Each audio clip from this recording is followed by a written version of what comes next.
नमस्कार मित्रों, science classes में आपका पुनः स्वागत है।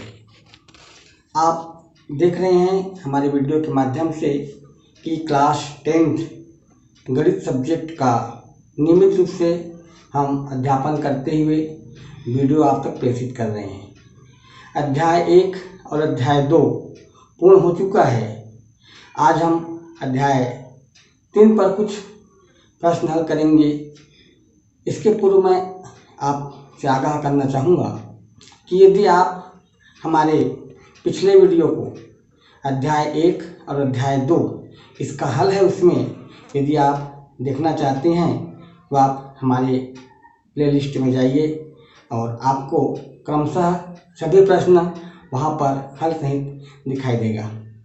आइए हम बात करेंगे आज अगले अध्याय का, परंतु इसके पहले चाहूँगा कि यदि आप हमारे चैनल में पहले हैं तो आप लाइक करिए, सब्सक्राइब करिए और नियमित रूप से क्लास 10th के गणित को आप लोग वीडियो देखिए और सतत आगे बढ़िए। आइए आज अध्याय 3 एक चर का द्विघात समीकरण। एक चर का द्विघात समीकरण इस चैप्टर का नाम है। इस पर हम कैसे किस प्रकार से हल करना होता है, किस प्रकार के प्रश्न होते हैं, इस पर चर्चा करेंगे। पहले तो ये है कि एक चर का द्विघात समीकरण। एक चर, पिछले अध्याय में आप लोग देखे होंगे कि जैसे कुछ ऐसे प्रश्न होते थे, 4x वर्ग धन 3y बराबर 8, इस प्रकार के प्रश्न हुआ करता था। तो इसमें द्विचर है ना, दो चर है इसमें। एक तो हमारा ये x चर हुआ, एक हमारा y हुआ। तो ये दो चर वाला समीकरण है, परंतु इस अध्याय में हम एक चर वाला समीकरण पढ़ेंगे, उसमें भी द्विघात समीकरण है। तो एक चर मतलब क्या है? एक चर का समीकरण का मतलब यह है कि जिसमें जैसे इसमें ये है कि 4x वर्ग धन 3y बराबर 8, ये बताया। तो यहाँ x और y दो चर हैं, परंतु एक चर का जो द्विघात समीकरण है ये भी द्विघात समीकरण है। तो इसमें एक ही चर रहता है, जैसे 4x वर्ग धन 3x बराबर 8। तो ये जो है एक चर वाला समीकरण हुआ, क्योंकि इसमें x ही का उपयोग हुआ है, मतलब एक ही चर है और इसमें x है और y है, इसलिए ये इसमें दो चर है और इसमें एक चर है। तो ये एक चर वाला समीकरण हुआ। और देखिएगा इसमें जो चर है, देखिए आप लोग, तो चर में अधिकतम घात कितना है? 2 है। यहाँ पर चर x है और चर का अधिकतम घात कितना है? 2 है। तो ध्यान रखेंगे कि वह समीकरण जिसमें चर का अधिकतम घात 2, वह समीकरण जिसमें चर का अधिकतम घात 2 हो, वर्ग समीकरण कहलाता है, या उसी को द्विघात समीकरण भी कहते हैं, जैसे कि मैंने यहाँ पर आपको लिखकर दिखाया है। अच्छा, अब तो वर्ग समीकरण या द्विघात समीकरण आप समझ में आ गया। अब वर्ग समीकरण का मानक रूप क्या है? तो वर्ग समीकरण का मानक रूप है, ये अपना वर्ग समीकरण का मानक रूप हो जाएगा ax वर्ग धन bx धन c बराबर 0। ये वर्ग समीकरण का मानक रूप है। इसमें a, b और c, a, b और c ये अचरांक का स्थान है, मतलब यहाँ पर कोई भी अंक आ सकता है, 2, 4, 6, 8 है ना, जो अचरांक है, अचर है, तो वो उनका स्थान है। एक बात इसमें ध्यान रखें कि a जो है बराबर नहीं होता है 0 का, मतलब यहाँ पर 0 नहीं होना चाहिए, नहीं होगा।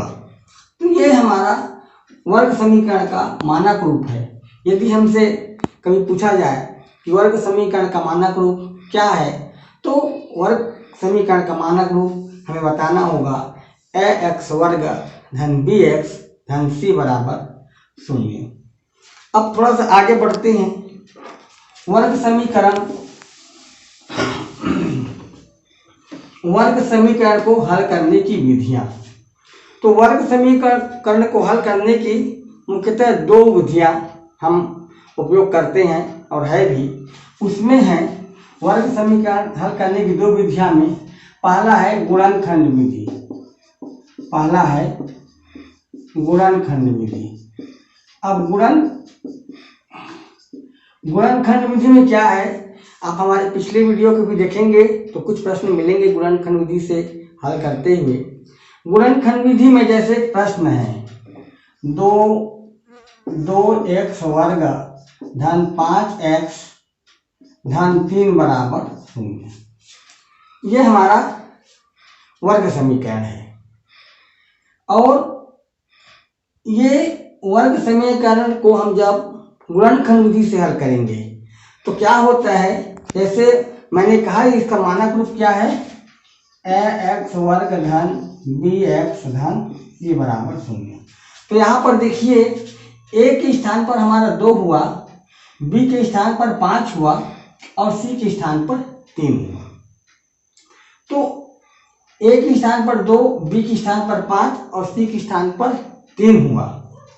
तो अपन क्या करेंगे, जब गुणनखंड विधि से हल करते हैं तो ये जो मैं पुनः लिखूंगा 2x वर्ग धन 5x धन 3 बराबर 0।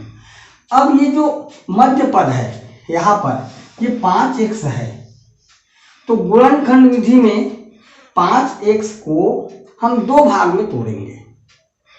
दो भाग में तोड़ेंगे तो जैसे 5x को कैसे कर सकते हैं, चाहे तो x धन 4x भी 5x हो जाएगा, 4x धन x भी 5x हो जाएगा, 2x धन 3x भी 5x हो जाएगा और 3x धन 2x भी 5x हो जाएगा। परंतु हम तोड़े किस में, ये बात हमको खासकर ध्यान रखना है।